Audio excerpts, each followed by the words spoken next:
MBTV news. Bhadrachalam major గ్రామ పంచాయతీలోని bridge centre ని ఆనుకొని ఉన్న 10వ వార్డులోని అయ్యప్ప కాలనీ, రెవెన్యూ కాలనీ ఈ రోజు సర్పంచ్ పూనెం కృష్ణ స్థానిక 10వ వార్డు మెంబర్ నిట్టా రాజుతో కలిసి సమస్యలను తెలుసుకునేందుకు పర్యటించడం జరిగింది. ఈ సందర్భంగా స్థానిక ప్రజలతో వారు మమేకమై వారి సమస్యలు అడిగి తెలుసుకోవడం జరిగింది.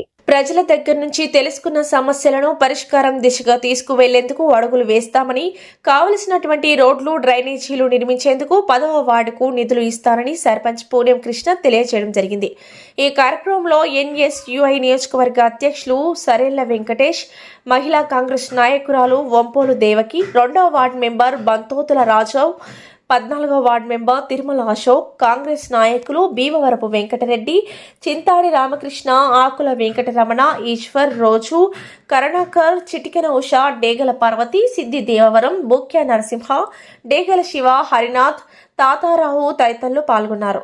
ఇంకొక నలుగురికి ఇవ్వాల్సింది, వాళ్ళకు కూడా డబుల్ బెడ్రూమ్లు ఇచ్చినట్లయితే ఇక్కడ ఉన్నటువంటి ఇల్లు మేము ఖాళీ చేయడానికి సిద్ధంగా ఉన్నాం అని వాళ్ళు అర్జీ పెట్టుకోవడం జరిగింది.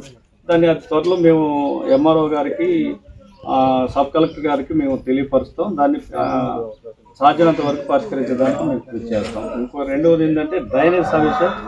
రాజమండ్రి నుండి వచ్చినటువంటి లేబర్ని నిన్న ఈ వార్డులో ఉన్నటువంటి డ్రైనేజ్ మొత్తం శుభ్రం చేయడం జరిగింది. ఇంకా అరకొరకు ఇంకేమైనా పనులు ఏమైనా ఉండేది ఉంటే గ్రామ పంచాయతీ సిబ్బంది ద్వారా మేము తక్షణమే దాన్ని ఆ పనులు చేపడతాం.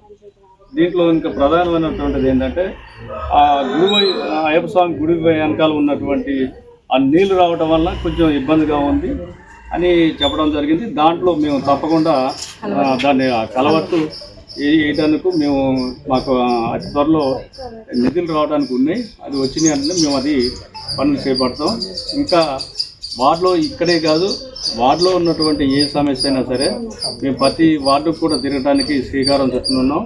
మా కార్యకర్తలు కానీ, మా వార్డు మెంబర్స్ కానీ అందరి సహకారంతో వాళ్ళకు ఉన్నటువంటి సమస్యలు ఏమైతే ఉన్నాయో దాన్ని పరిష్కరించడానికి మేము కృషి చేస్తామని మీ అందరికీ తెలియజేస్తాం.